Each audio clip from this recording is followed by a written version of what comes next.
May 22nd, 1964, at 2 a.m., at the state line between McNairy, Tennessee and Alcorn, Mississippi, two of the poorest, most rural counties you can find in America. And yet, for almost 2 solid decades, this stretch of Highway 45 has been controlled by one of the most brutal criminal organizations in the American South.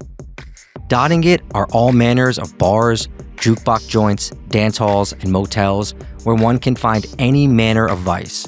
Booze, even though the region is dry, working women, gambling, drugs, whatever you want, it's for sale. And that includes local law enforcement. Running these rackets, the king and queen of the area, are a couple named Jack and Louise Hathcock. They open up their first restaurant together in 1950 and advertise it as a place to get good Southern home cooking. But that's just to lure unsuspecting travelers in. Because the thing is, running the racket straight up, it's just not enough for them. They are greedy, and they need to fleece and hustle every farmer and truck driver coming through. Whether it's on rigged card games, fixed dice, or just having one of their working girls pickpocket a drunken tourist in over his head. And anyone who wises up to the hustle, maybe starts complaining about getting ripped off, they get dealt with. Usually, it's a beating, but sometimes it's a bullet to the back of the head and a body dumped into the river. The two of them have a whole army of goons to do their bidding if need be. And the cops in the area, either scared or on the take. And the few that aren't, don't expect to get anything through the courts when witnesses have a bad habit of contracting sudden amnesia. In nearly 2 decades, they've run every degenerate scam and scheme you can think of with their minions. But the thing about scumbags is, eventually, they always turn on each other. Louise, she's been stepping out on Jack with a young, slick-talking, sociopathic outlaw named Carl Towhead White. And while Louise may call the shots with her husband, Towhead White has her wrapped around his finger. And what he really wants is to take control of the state line mob and be the South's Al Capone. So when word comes back to him that Jack is drunk at the bar that night, or early morning, he puts into play a plan he's been working on forever. He sends a motel worker over to tell Jack that Louise wants to see him in one of the rooms. Then he confers with Louise, and he beats the crap out of her, making sure to leave visible marks. Towhead hiding in the back with a .38. And when Jack finally enters, Towhead wastes no time and empties the gun into him, shooting him dead. Then Louise calls the sheriff, who they happen to have a good relationship with, a working one, you could say. She shows the sheriff the bruises and says she was worried Jack was going to beat her to death. She only had one option. Towhead's disappeared by the time the cops arrive, and everything is wrapped up neatly, and the sheriff buys it. Jack's dead, Louise has visible injuries, and the sheriff isn't exactly motivated to dig too much deeper. And with that, Towhead White takes over as the boss of the state line mob, a bat out of hell, basically a real-life villain from a season of Justified. But Towhead, he's going to have his hands full, because by the end of that year, 1964, there's a new sheriff in town. Literally. And let's just say he's a bit of a murderous gangster himself. This is the Underworld Podcast.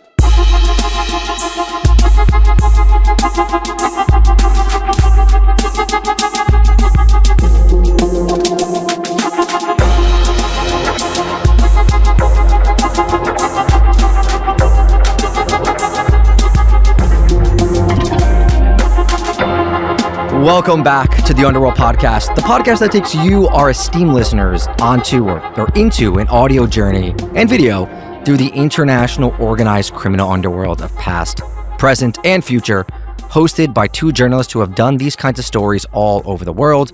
Myself, Danny Gold, and my co-host, former Berlin party boy turned New Zealand boy dad, Sean Williams. He would love to tell you about how his over 30s soccer team did or football team did this week, but I'm not going to let him because you guys deserve better than that. Wait, you called it football? That's amazing. I mean, I think people do want to hear about my incredible free passes over the weekend, but not what the comments say. Not what the comments say. No. Do you guys want to listen to some Goober talk about his weekend? That's every other podcast. We don't do that here. That's why you see those milestone numbers up on our Spotify that are, 50, 75K and all that. Now, Sean is not in a tiny Asian hotel room. He is in his living room. I'm in my living room because Spotify Studios is occupied. We are once again living the dream. For bonus episodes, which are usually interviews with interesting people, knowledgeable in the criminal underworld, or organized crime news updates, which crazy. I mean, the Louvre thing, right? The NBA thing. We might have to do a separate episode, like a real episode based on that stuff, because it is classic Mafia stuff. But anyway, you can sign up right here on Spotify for those bonuses, or on Apple Podcasts, or at patreon.com/the Underworld Podcast for the low price of $5 a month, or just throw us a couple bucks a month, like $3 a month to support. We're averaging like one a week. So that is a deal right there. For merch, underworldpod.com, and for tips, compliments, or if you want to pay us money to advertise your product, or you want to send us free stuff, that's the underworldpodcast at gmail.com. Let's get after it, Sean. I think we think about the 1950s in places like this, and I kind of do this too, even though obviously there was a lot of, civil rights stuff going on and other things going on. But I think of it as like Leave It to Beaver type stuff, like rose-colored glasses, I guess, for history and all that. But it was gnarly, like lots of savage crime, sleaziness, and corruption, and people getting away with it, like carving out these areas where law enforcement either didn't care, didn't exist, or were in on it. It's like, like feudal monarchies back in the day, or feudal lords back in the day. If you guys have listened to our Dixie Mob episode, I think Sean did one about the Texas Millionaire Murders. I did one on the whole organization. Some of this may sound familiar, but it's kind of a different beat, even though they intersected, and we'll talk about that later on. The State Line Mob centers around a particular area of the Tennessee-Mississippi border. Now, we talk about border towns all the time, but usually we're talking about like countries, right? Not within the same country. But apparently, though, I assume rural police did not really care about the codes or legalities or jurisdiction back then. But according to this, they did. So this area kind of becomes this free-for-all where they just hop back and forth across the border to like get away from the local police who have no jurisdiction, 2 feet away. So you had gambling, prostitution, bootlegging, a whole lot of robbery and scamming on tourists or people passing through. And with that, a whole lot of violence. It all seems pretty wild for this sort of lawlessness to have existed around that time. Like, it's basically Deadwood over there. The seeds of this underworld, they're planted during Prohibition, when the country folk moonshiners are sort of moving stuff across the state border, paying off different local cops and playing them against the feds. When Prohibition ends in 1933, the moonshine racket doesn't disappear in places like this because, first of all, there's still taxes to avoid and blue laws, and some of these counties are dry, effectively still under Prohibition. By the late 1940s and early 50s, you have these illegal whiskey houses, from hidden sites in the Tennessee hills. They're feeding the roadhouses and honky-tonks that sprout up like mushrooms along U.S. Highway 45, right along the border of McNair County, southwest Tennessee, and Alcorn County, northeast Mississippi. You got, the southern pine trees, some farmland, like real Americana country music songs, pig and cattle farms, barns, church steeples. You got some lumber mills too, wood industry, logging, and a few small factories. I mean, it's not like this is an industrial area, right? But you have the sort of basics, I think, of the southern economy right there. The state line area really starts to kick off in the 40s, so way after nationwide prohibition, but just like the 1920s, it is a boon to organized criminals who jump on the bootlegging train. And this is where Jack Hathcock starts his empire and becomes a sort of mobster prince of the area. A lot of this stuff, most of it comes from the book The State Line Mob by W.R. Morris. That is the main source. And as we'll find out, it was written like in the, I think, late 80s, early 90s, and there are some issues with it that we'll talk about. But I think for a large part of it, it's the best source on this material. Jack's born on July 26, 1920 in Mitchie, Tennessee. His parents work in the cotton fields. They can barely afford to feed their 10 children. This is like Depression-era Mississippi and Tennessee, brutal poverty, limited opportunities, just survival mode. Hathcock's dad bootlegs whiskey, and he has a general store on the state line that keeps him afloat. And Jack soon gets involved in the family business at a very young age. And by the time he's in middle school, he's transporting moonshine whiskey and selling it to classmates. That somehow sounds idyllic. It's far nicer than the kids from my school who dealt drugs, and then one of them ran the other kid over while they were trying to rob a warehouse. And I mean, my school wasn't even that bad. That was like a regular story for kids around my way. I would rather they were transporting moonshine because that sounds much nicer, and I probably would have rather done that than whatever the fuck I was doing back then. I mean, back then, if you're like 12 years old, like you're, going to school, going to the coal mines, right, and then just smoking a bunch of cigs and ripping darts and drinking whiskey, right after your 15-hour day is done. Yeah, welcome to Australia. That's pretty much how that country works. So they still dare. He was providing a service. His family, though, is crazy, and not in the fun way. His dad's a violent alcoholic who beats on his wife and kids. And in 1934, after one of many violent confrontations, his dad and brother end up shooting each other to death. Like, sort of draw sort of situation, which is pretty insane and probably leaves a mark, like mentally and emotionally. Later, his sister stabs a boyfriend to death. So this is not the best environment for youth to come out well adjusted. Yeah, just some good old boys getting into hijinks and such. They are. I mean, that is nuts. He gets in some trouble early as a teen, gets locked up for burglary at 15. He's breaking into houses and like stealing stuff. So he's sent to a reformatory school in Nashville. And when he comes home at 16, he's back doing delivery for the general store when he gets introduced to the nightlife scene and hustles up a job there, which calling it the nightlife scene feels like I'm saying the wrong word, Like what? Yeah. They like talk about like clubs and like bar, and I'm like, this is not like whatever picture you have in your head of a club and a nightlife scene. It's probably not that. He gets his start working at a bar called the State Line Club, which literally half the bar is in Tennessee and half is in Mississippi. Which means that, again, if the local cops come by or even the state cops, you could just kind of flee the state while staying in the bar. That's awesome. So how close is this to Memphis? Because that's right on the border, right? I think it's kind of far from Memphis. This is like super rural, Okay. Yeah. I don't really know much about that state at all. In Memphis, they don't flee from the cops. I think they just shoot at them, as is my understanding of the crime rate in Memphis right now. Although I hear it's getting better. Okay. Yeah, I mean, that's how the story goes, right? This like back and forth across the state line thing. But like, were small town cops in rural America really that concerned with jurisdictional law back then? Like where they like really followed the rules? I mean, I don't know if I buy that completely. Like these guys are that concerned with protocol in the 1940s. I mean, come on, right? Also, I mean, does that sound... if you shoot a guy across the bar and he drops in Mississippi, but you shot him from Tennessee, like what? That's a great. What's going on there? That's a question I feel like I should know the answer to. I assume it's federal then, right? I don't know, dude. This is like I have or even not more done fun my if you just throw a pint glass at someone and it hits them across the state line. Like what's going on there? Who's getting involved? These are great questions. You're probably going to prison, but maybe back then things were different. I assume. I don't know, dude. I'm gonna cancel that flight then. The pint glass one is better. But I'm pretty sure that like doesn't, like you can't like get into I don't know, man. I got no idea. If you're a lawyer, chime in. Let us know. We are. Yeah, let us know. I think we might be morons. All right. At the club, which is run by like another dirtbag, Jack learns the fine art of conning customers and stealing from the register, which honestly like is just what you do when you work somewhere as a teenager. Like who didn't steal from their job when they were 16? No?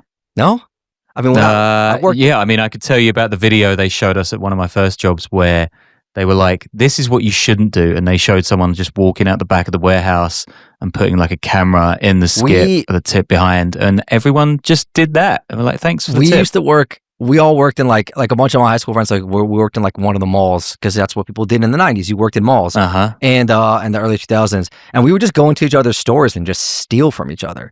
But like or you go up to the register with like 8 things and they would just ring you up for one thing. Like that's just what you did, dude. Shout out to Dappies and Sharper Image, man. Definitely. Yeah, I mean we all had I remember having Spencer a 2002 England World Cup shirt, and I think my friend got about 20 of those from one of the supermarkets. So yeah, thanks for that. So anyway, no fault there, Jack, from stealing from the register. That's just what you do. I still think this guy sounds relatively innocent for now. Shortly after he starts working there, he gets a big old crush on a woman there named Louise, who I take it is a little hottie. She's a couple years older than him.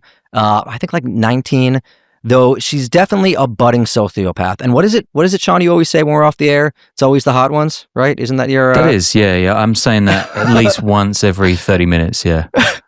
She is from a poor family in Mississippi, and no disrespect to Mississippi, but I'm pretty sure like 95% of families there in the 1920s and 1930s were poor. That's just my assumption. Anyway, her family are small-time cattle farmers during the Depression. They really struggle, and she kind of swears to herself she's going to get rich by any means possible. She had come to the State Line area to find a job. Jack persuades his boss to hire her as a waitress. Jack's already kind of bawling at this point, right? He keeps a roll of bills in his pocket, and that's when bills meant something. And he's telling Louise he's going to take over the club someday, selling her dreams. You know how it is. She apparently thinks he's kind of a dummy, but realizes he's motivated and can make things happen.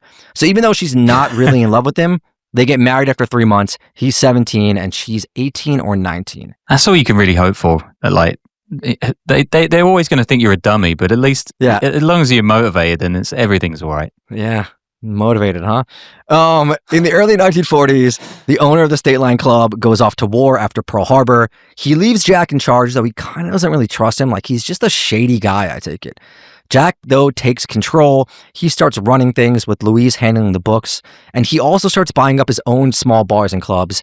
I think he's the money man for them. I don't think he's actually running them, with names like Jack's House of Suds, the Rainbow Room, things like that. And he starts being the money man behind a whole bunch of these different bars and honky-tonks in the area. I love Jack's House of Suds. I can imagine like Homer Simpson heading there on a road trip or something. It's very Simpsons, right? Kind of a classic line. When the owner comes back after the war, he lasts like a few more years, but kind of realizes Jack has taken control. And in the late 1940s, like, he wants out. He wants to go down to Biloxi and get into the casino game. So he officially hands it over to Jack and Louise. And Louise is like, you know, Jack is a hustler and a criminal and a scumbag, but he's practically illiterate. So she really does the books and gets things organized, which is going to play a role in the future. By then, these guys, you know, they're all playing a cat and mouse game with the local law. Who they raid the bars, they shut them down for a few days. Then the guys just reopen. They get fined for the booze. They pay the fine, on and on and on. In 1948, the local Tennessee sheriff shuts a bunch down, including the State Line Club. Jack gets the fines. He pays them. He pays off the right people, closes for a little, and then he reopens. It's like a game of whack-a-mole, and these guys just like keep persisting. They'd fake sell the property to a friend after it gets shut down, or they'd burn it down, they'd rebuild it, and open as someplace new with a different name. Yeah, this is exactly how new media publications work too, by the way. Yeah, except they make a lot more money by getting some poor investor to spend $100 million launching something that no one cares about. Remember Quibi? Oh my God. Yeah. Remember Ozzy? I didn't get Remember all of them? Oh yeah, I didn't get. How did I not get Quibi money? All right. Around then, this was in 1948, the State Line Club finally gets shut down for good, and Jack actually blows it up with dynamite to pretend like he was washing his hands of it, then gets right to building a new spot right in the same property called the 45 Grill, this time in Alcorn County, Mississippi, which is same property but different state. I think the last one was in Tennessee. So what did they actually do with the State Line mob? I mean, they ran the rackets, right? You had a whole mess of bars, honky-tonks, even motels, bands playing, backroom poker, slot machines, bootleg whiskey, high-stakes gambling, prostitution was a big thing, just a whole menu of vice, like anything goes. And they weren't just making money legit off the racket. You know what I mean? Like, obviously not legit money, but from legit rackets, right? They nickel and dime anyone. Fixed dice, crooked poker games. Shout out to Chauncey Billups. I loved you on Colorado, but going down, bud. Big mistake. They would have the working girls pickpocket somebody. They cheat everyone they could, like any way they could, in blatant ways. Just everything they can. Like, you know, someone would give change for like a 20 and they would give them change on a 10 and then pretend that they had only gotten a 10. Just like real scumbag stuff. Jesus. And when people often kick up a fuss afterward, which some did, they had these goons, real violent thugs who were there, like real roughnecks, who, so if somebody stirs up trouble after they get ripped off or threatens to go to the cops, they just have the goons beat the hell out of them to make sure they never complain again. Sometimes it's just a bad beating. Sometimes they straight up would leave a body on the side of the road or throw it in the river nearby. They really did not play around. Even Louise was famous for cracking people in the dome with a ball-peen hammer that she carried on herself. Jeez, this is like something out of Red Dead, like absolutely lawless. It seems like you said, this should be way further back in time, man. This is nuts that it's in the 50s, 60s. Yeah. W.O. Hathcock, who's Jack's nephew, he owns a few bars too. He's one of his partners. And one time at one of his bars, the Plantation Club, they give a guy back the same thing, like I said, change on a 10 instead of a 20 that he had handed the waitress. It's just real scumbaggery, man. The guy starts arguing, threatening and everything to go to the cops, and W.O. just shoots him dead, leaves his body on the side of the highway. He even calls the cops on himself and claims self-defense. He does get arrested, and I think he's held for a couple of days, but eventually just gets let go because they don't have witnesses, You know what it reminds me of too? Have you ever seen, this is a much more fun version of that. You ever seen Porky's? It's like a great 80s movie. It kind of reminds me of that, like right down to the corrupt local law enforcement and the county line stuff. But they had like a brothel and booze and ripping off the kids when they go there and stuff like that. Yeah. Oh man, Kim Cattrall. I think I saw that back in uni, but I'm 100% going to watch it again this weekend. It's a great movie. That was back in the 80s where you can get away with a lot. And like that era of like that and like Weird Science, and the one where the guy takes the pill that makes him black and pretends to be black to get into Harvard. What's it called? You ever see that? No. Soul Man? Dude, Soul Man is insane. But also like the plot lines of like Weird Science or like dude, those movies. That's why everyone was great in the 90s, because those movies just raised us with the weirdest nonsense ever. There's nothing wrong with us. Porky's is a classic. It's a classic, like a classic of the teen high school genre. Where was I? How it worked, the state line stuff, right? You can't just rip off the local population. People wise up pretty quick. And everyone there was relatively not wealthy. So you rip them off once, you're not gonna be able to rip them off again for years. So what they do, they'd advertise these places as having good Southern home cooking, right? They'd put up signs on the highway, luring in tourists, truck drivers coming off Highway 45, anyone sort of traveling for work or just passing through, which, because it was this major highway in the area, you got a lot of. I'd say like steak dinner, ham dinner for cheap. And these people, they think they're stopping for a home cooked meal at a nice roadside diner. But they come in, maybe they see the working girls, the poker rooms, the booze. Instead of just getting a nice meal, they either, get into their vice, they get hustled, or usually both. So basically, you got this strip of bars on either side of the road where anything goes. And any sucker who comes through is soon conned out of his money with no recourse. It sounds like kind of how people describe Times Square in like the 70s and 80s, or like the Bowery in the early 1900s, right? Not when you imagine the South or like good old boy America. Yeah. The people, they really did have no recourses. Witnesses would get scared to show up. Evidence is weak or disappears, and law enforcement is often on the take, as are prosecutors, defense attorneys, all judges, all that. And if someone ever even had the fortitude to follow through and bring charges to court, which happened rarely, Luis or Jack or whoever would just find a way to settle with that person, so they drop the charges. Nonetheless, the state line mob crew, they're constantly in court for minor charges, whether it was like, illegal whiskey, concealed weapons, things like that. But nothing ever sticks. And, there's definitely no repeat offender law back then. Deputies, county commissioners, even some small town mayors are on the payroll. If a raid's coming, word arrives in plenty of time to hide the liquor or move the roulette wheels to another joint across the border. Local juries are stacked with friends or relatives of the gangsters. Witnesses who got too talkative, like we said, they often disappear or turn up dead in shallow creeks.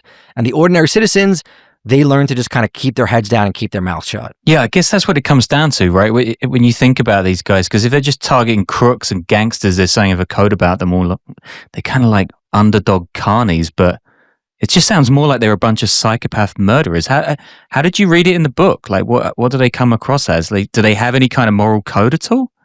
Dude, it really rubbed me the wrong way. Like, I just, we do a lot of reporting and reading on like very vicious people. Like even the cartel stuff. MS-13 preyed a lot on citizens too, but this was just like so personal in the way they did it. It just like you're like, what's wrong with these people? Yeah. It's psychotic in a way. It sounds weird to say, but it's psychotic in a way that like cartel guys killing 10 other cartel guys. I guess that. What am I trying to say? You know what I'm trying to say? Yeah. There's something like extremely like venal about the way they're doing all this, right? Yeah. It bothered me on a way that a lot of this other stuff doesn't, in a real visceral sort of fashion. But yeah, they pay off everyone they can buy. Those they can't buy, they threaten. Every now and then they pony up cash for like a local cause to get the cops off their backs, whether it's $800 for a kid's playground, that kind of thing, money to political campaigns for local officials and sheriffs. And Jack and Louise, they've got an army of young men, teenagers basically, who are their soldiers, their goons. They work in the restaurant and bars, but they're also doing jobs and errands, enforcers, collectors, muscle. They do build like an actual organization. Everything runs smoothly for a bit. There's even guys with like specific jobs. Like there's the one guy who's a smooth talking kind of pimp who cons women easily. Another is the crooked dice and card guy who's the hustler. Yeah, does it just upset you that you don't want to walk into a brothel and get pwned over? Is that what you're really getting upset over, or is it the casinos? If you're looking to lose your money gambling or to women of the night, you should be able to lose it the honest way by making stupid decisions and just straight up gambling. Like, what kind of casino needs help cheating people? I've been to a lot of casinos, buddy. I never walk out with money. All right, it's not how it works. By the way, our rare earth minerals. Not doing good these days. Hopefully, are they not? None of. I mean, they were doing good, I think, from the time we mentioned them. But I think by the time the episode aired, they had to hit the peak and have gone down considerably. All right. So again, do not take our financial advice ever. So things are progressing, and things are about to get wilder because in the early 1950s, you get the legendary Phoenix City, Alabama, known for its brothels and casinos and just complete lawlessness, entertainment, nightlife situation, but like real good nightlife, not like this hillbilly stuff. Though in 2007, Business Week actually named Phoenix City the nation's #1 best affordable suburb to raise a family. So congrats to them. Because in the 1950s, things get so bad there that the governor declares martial law to clean it up and sends in the National Guard. Yeah, I had Phoenix City on my potential episode list. It seems like it's chaos. Yeah, I would love to do that. There was another show that we did years and years ago. I remember I was in Berlin at the time, but it was about the Vapors in Arkansas, which is another kind of crazy criminal casino town down south. They all sound absolutely nuts. And I bet each one of them is a great episode. I've had Phoenix City in the back of my mind too. I think that'd be a cool thing to do. Yeah. So all the hustlers and pimps and prostitutes and gamblers and con men and criminals, well, maybe not all, but a lot relocate from Phoenix City to the State Line area where it has turned into a haven for that sort of thing. One of these young degens who makes his way there after the shutdown is a young man by the name of Carl Towhead White, a teen really at this point. He's born on December 31st, 1936 in small town Mississippi. His dad's a mechanic, parents get divorced when he's young, and he chooses to stay with his dad. He's a football star in high school, but not for long because he drops out sophomore year. And by 14, he's hanging out in juke joints, getting drunk, gambling, and fighting enough that it attracts police attention. He's like 6'2", wiry, good looking, but known to be a hothead, tough, and kind of evil, but capable of turning on the charm. A lot of people really thought he could have been anything he wanted to, but what he really wants to be, ever since he was young, is a gangster. Specifically, he's known to tell people he wants to be the Al Capone of the South. He had gone AWOL from both the Army and the Air Force, both of which he had joined or lied about his age to join, and he shows up in the State Line area at 18 years old, already an outlaw. He gets a job manning the grill at Jack and Louise's, and he fast becomes one of their top goons. Soon enough, he gets arrested for beating the crap out of a sailor who had gotten ripped off and left the bar in a huff. The sailor catches a sudden case of amnesia in the hospital, and Towhead skates the charge. He isn't able to stay out of trouble completely, though. He gets pinched on a few charges and has to do a bid, but we'll catch up with him later because he plays a main role in this. You know, every person in this story sounds like a character in Justified. You know, like someone who has like a 4-episode arc before Raylan Givens puts a bullet in their head.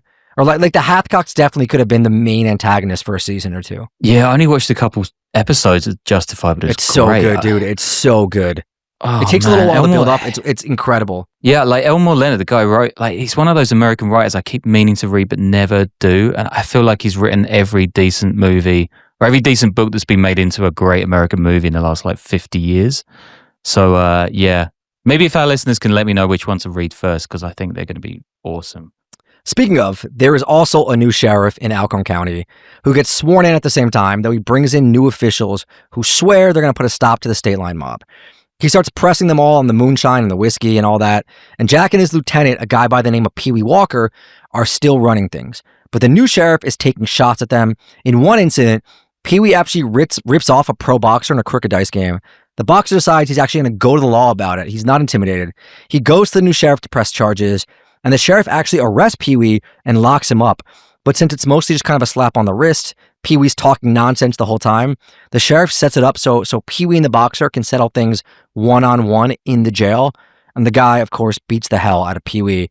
Jack, though, he gets tired of the sheriff kind of leaning on the 45 grill, so he burns it down again, and then he opens up the new Shamrock Bar and Motel on the same property, for which he needs to borrow $18K off Pee-wee to complete the construction of. Meanwhile, Jack and Louise separate. He's like overcome, just handling it really poorly, but he's kind of a moron and not good with the books, which Louise handles, so he has to let her stay on.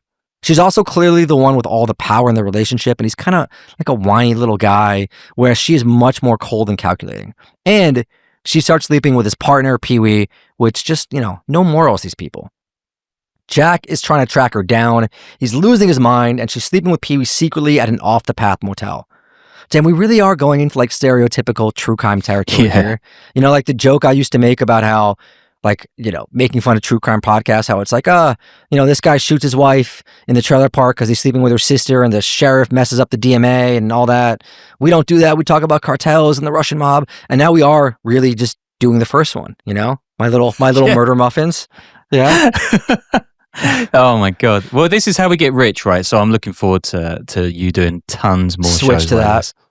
Yeah. Soon enough, Jack starts to suspect Pee-wee, who always seems to disappear for like 3 hours or so a day, of sleeping with his wife, which, good for you, Pee-wee, really making the effort, unlike a young Sean Williams, who, rumor has it, did not believe in the concept of foreplay. The whole time, Jack can't find his wife Louise at all. Finally, he breaks down, kind of figures it out, and accuses Pee-wee. They yell, threaten each other. Then a few days later, Jack calls to apologize and says he was just being paranoid. Soon enough, though, Pee-wee's body is found by the side of the road, beaten with a single bullet to the base of the skull, execution style, left out in the open to send a message. Jack is, of course, the prime suspect, and now he also doesn't need to pay Pee-wee back that $18K. Within the week, Jack and 3 of his goons are arrested for the murder and freed on bond. They fail lie detector tests, which I didn't know they had back then, but are eventually let go on account of no evidence. One consequence, though, Louise declares her intention to divorce her husband, but after his whining, she agrees to stay on and help him run the business. Word comes soon that Jack had paid a crooked former Chicago Police Department officer to kill Pee-wee Walker for $1,000, but again, no charges. I mean, the police are even more useless than they usually are in these old-timey yarns, just full gang madmen going around dropping bodies, leaving bodies by sidewalks and in parks. And what, has anyone done more than a day behind bars so far? Has anyone done any time? I think a couple of them end up spending a couple weeks here and there, but they're usually just out. That'll do it. The Shamrock, they just chug along. The Shamrock State Line mob, hustling, stealing, pimping, selling booze.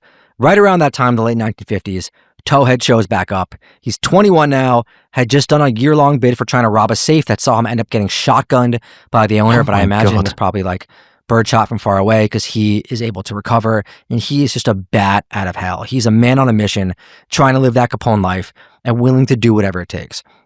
So being a slick talking outlaw type, he sees the newly divorced Louise as a potential score and soon starts sleeping with her, angling to rise up through the ranks of the operation.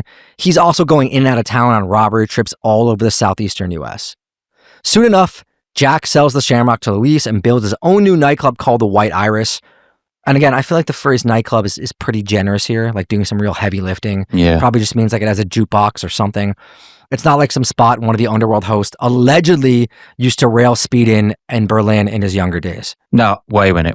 All right, so you've accused me of being bad at sex in this episode, which is fine, but this is where I draw bad, the line. just speedy.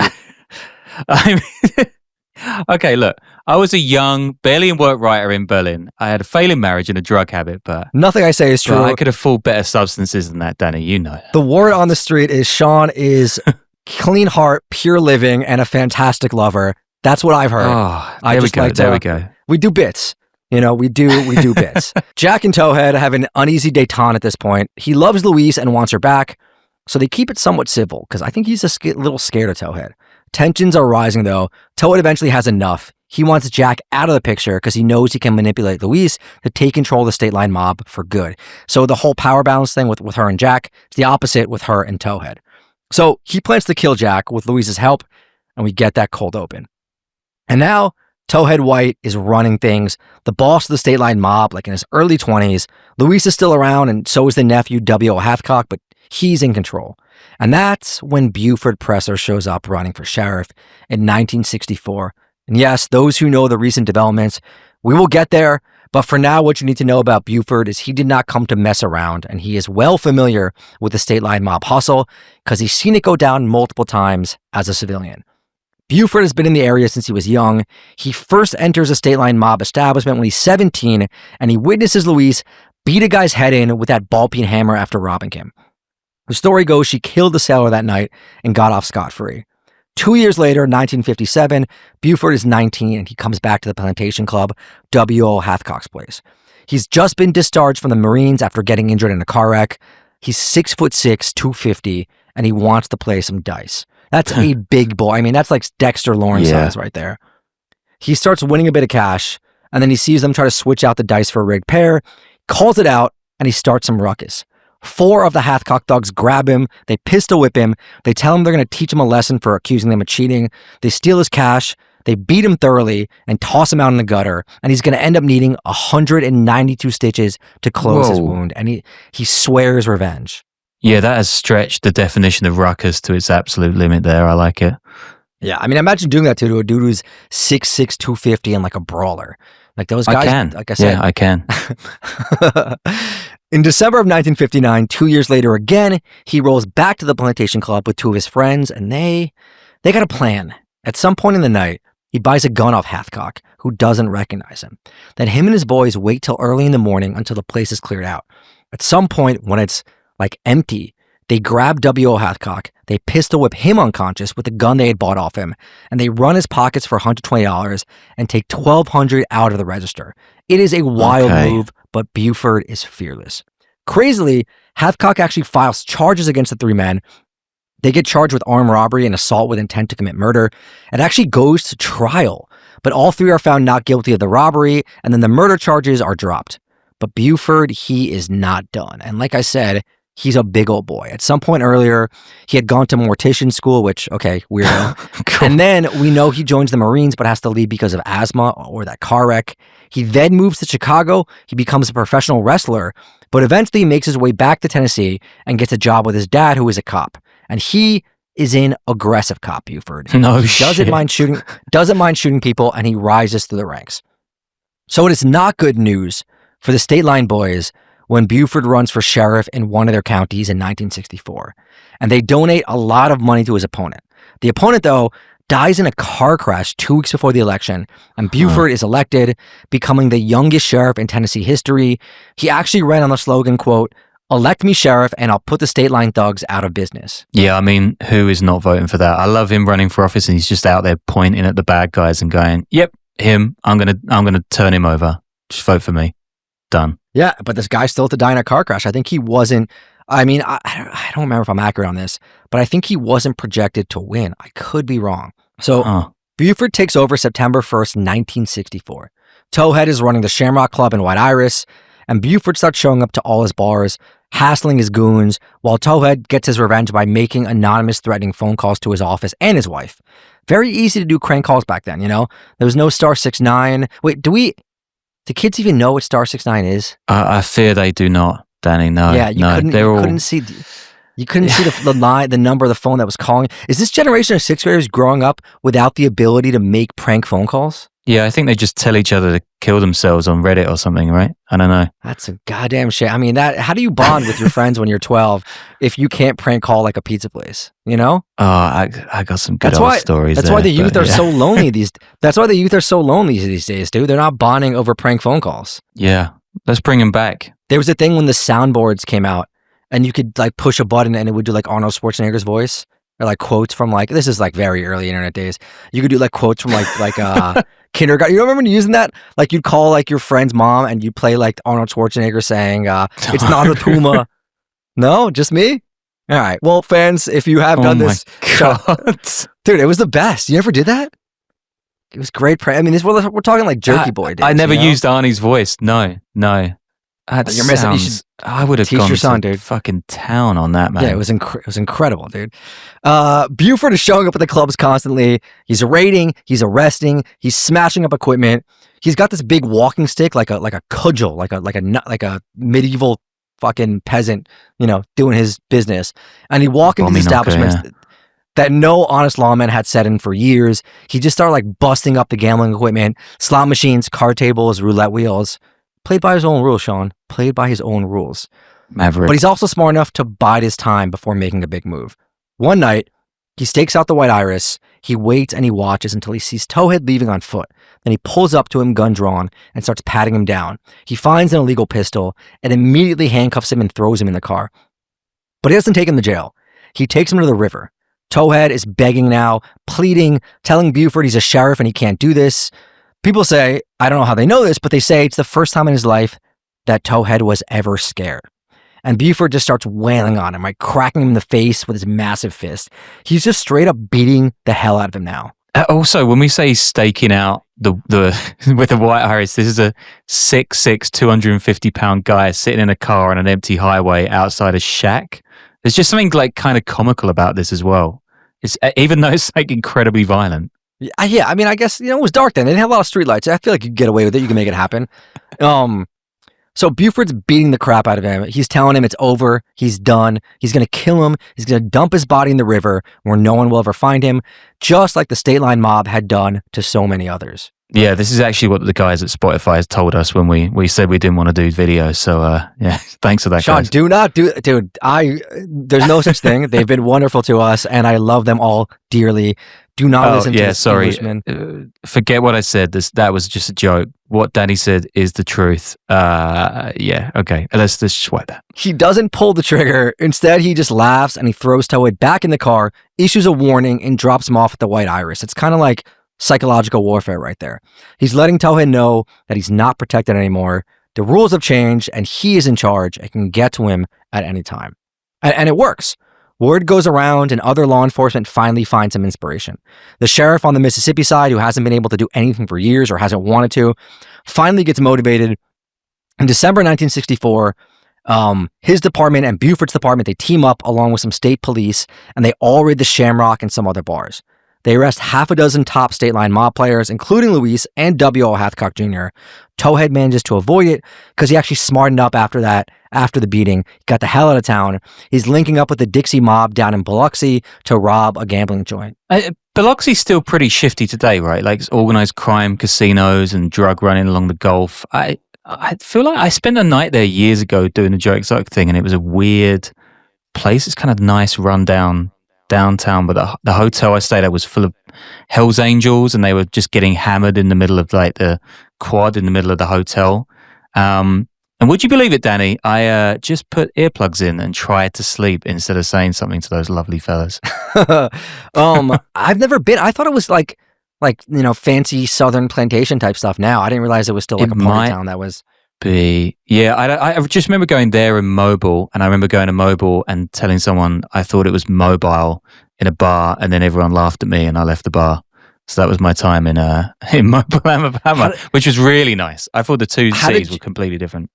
How did you get greeted as an English guy? Were they like enamored? Did they think you were hilarious? Just for existing? Weirdly not. No. Like in other parts of the country, yeah, that was the case, but not there. They did not take to me at all. And I don't know why, Danny, because I'm a charming gentleman. You're fun. A lot of fun. From Britain.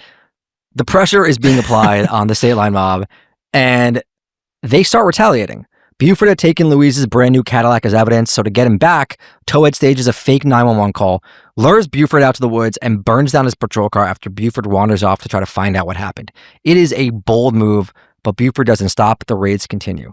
By the mid-60s, Towhead has set up a 3-state moonshine enterprise. He's making serious cash. He's doing good. But of course, with Buford on the scent, it does not last long. Towhead now needs to score some more cash, so he leaves town, goes on a serious crime spree, at one point becoming one of the top 10 most wanted men in Texas.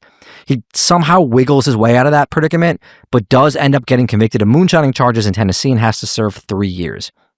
So Towhead's in prison, and while he's locked up, something major happens. February 1996, Buford goes to arrest Louise Hathcock. She robbed some tourists, stole $125 from her purse, the usual petty stuff. When Buford shows up, she's drunk and combative. Buford walks around the office at the Shamrock. He's poking around, looking for more dirt, and he finds it. He finds some illegal whiskey and says he's going to charge her with that too. Luis, obviously frustrated, she tells him, look, I'll level with you about the whole operation, but we've got to go up to my private office.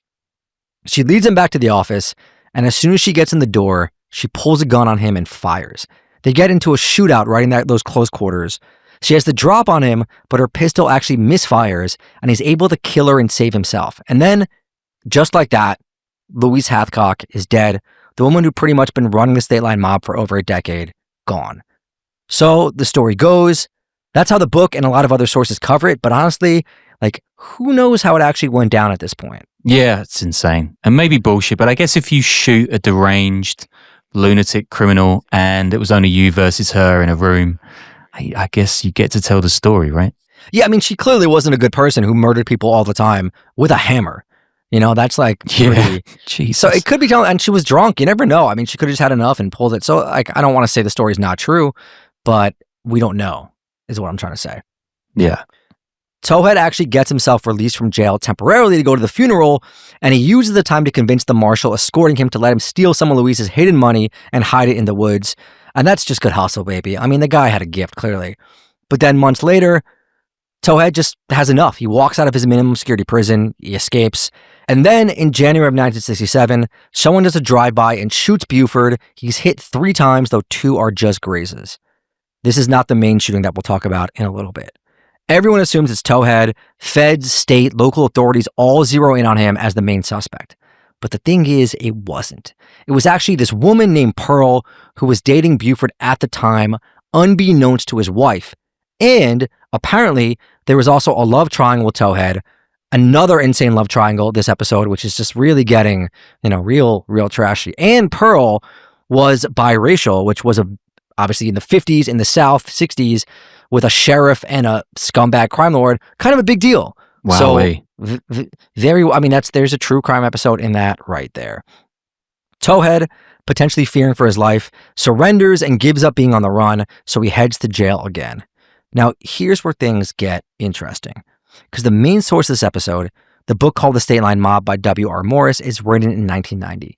Most sources on the State Line Mob tell the same story the book does, though the stuff I'm about to tell you, there were rumors and allegations about it even back then in the 60s, even though most people dismissed it. But of course, new information has since come to light in the last year or so, which we're about to get into. The old story goes that Towhead White and a Dixie Mafia madman by the name of Kirksey Nix, listen to our Dixie Mafia podcast if you want to know more about him, from prison, they hire 3 top-notch hitmen to kill Buford. They call in a fake 911 call. Buford gets going to it. His wife gets in the car too. Not sure why he would take his wife with him to a scene of a potential drunken shootout, which is what the call said, but I guess now we might have the answer. When Buford and his wife arrive on the scene, there's nothing there except a black Cadillac, which pulls up next to them and lights up their car with bullets, killing his wife. The car doubles back and then shoots Buford, hitting him in the jaw twice. So he gets shot in the face. Buford is in the hospital for weeks. You have Towhead and Kirksey, these like organized crime madmen. And then once Buford heals up, the no-nonsense rule-breaking sheriff who goes on the warpath against the Dixie Mafia and the State Line Mob to get his revenge for them killing his wife. And then you get the original Walking Tall movie in 1973 based on this, which is a hit. And then the 2004 remake starring The Rock, which I still haven't seen.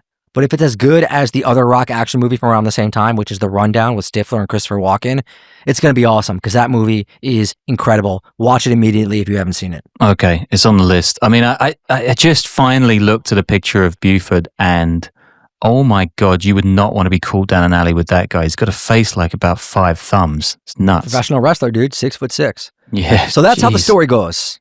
Except the investigation into that 50-year-old murder gets reopened in the last year or two. 50-year-old murder? 60-year-old murder. Right? 60, yeah. And just last month, the Tennessee Bureau of Investigations concludes that Buford should have been charged with the murder, that his wife was likely killed by him, and his wounds were self-inflicted. So yes, that complicates things a bit That's in this story. Crazy, yeah. Yeah, but Buford survives. He needs multiple surgeries, hospitalized for nearly 3 weeks, which, I mean, I don't know, man. Like, it seems pretty wild to shoot yourself that badly in the face. I don't know what I believe these. Like, why not, the fleshy part of the leg, or like in the Sopranos when Bobby Bacala shoots the rapper in the butt, in the fleshy part of the butt because he wants street cred. Like, why not that? Why shoot yourself in the face?